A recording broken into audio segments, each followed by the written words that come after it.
Hello, and welcome to today's video, our video number 2 of this series of how to transition, how to support the transition to minimal shoes and start training our feet.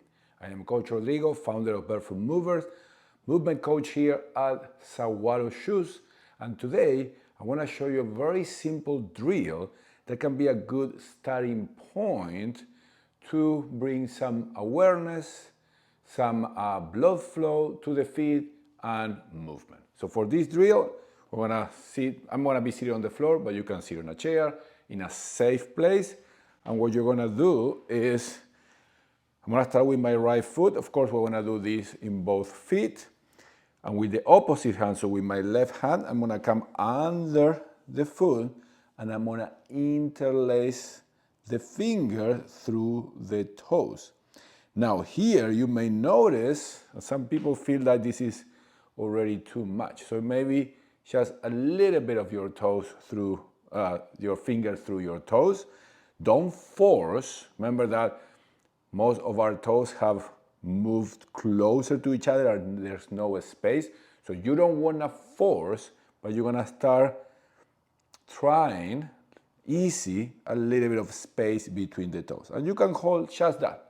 And maybe that's all you do, but we start bringing that blood flow and start creating a little bit of space between them and try to, at least momentaneously, restore more of the natural shape. Now, the second part is, and this sometimes gets confusing, so we're gonna think of separating the foot in two parts, the forefoot and the back. So now with the right hand, so right leg, I'm gonna grab the back of the right foot.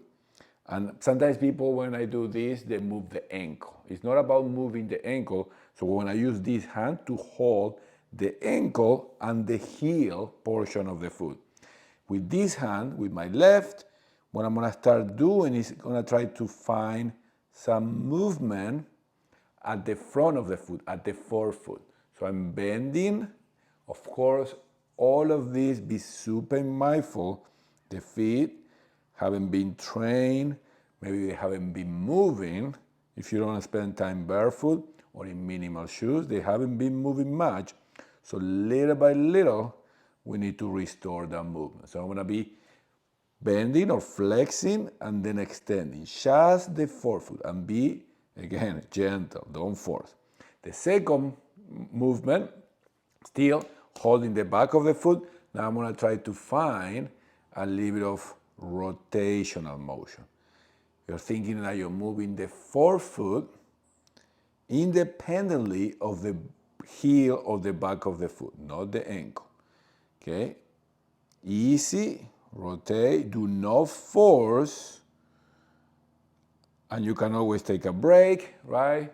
Don't force as we go through the day. So this ideally, you can do it after work. When you come back from home, you can do this. Maybe you can do it even before work, or maybe if you wanna go for a walk or you're gonna go training, spend some time so you can start preparing the feet for that. Is also a nice way to recover the feet after the day.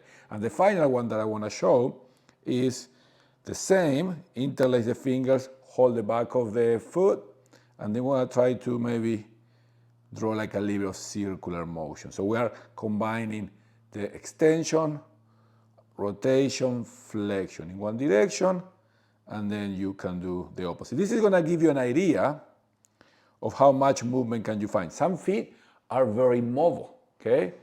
Then we will need to pay more attention to the stability part. Some other feet are more fixed, or they have lost that mobility, so we need to restore some motion. So, because remember, we want both. We wanna have both on the feet. A foot that can move, but also a foot that can be a good base of support in everything that we do.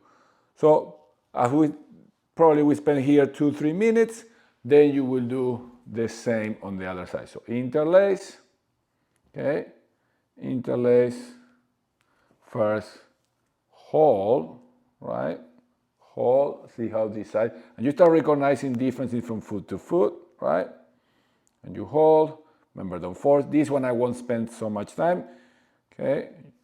And then I'm gonna start the flexing,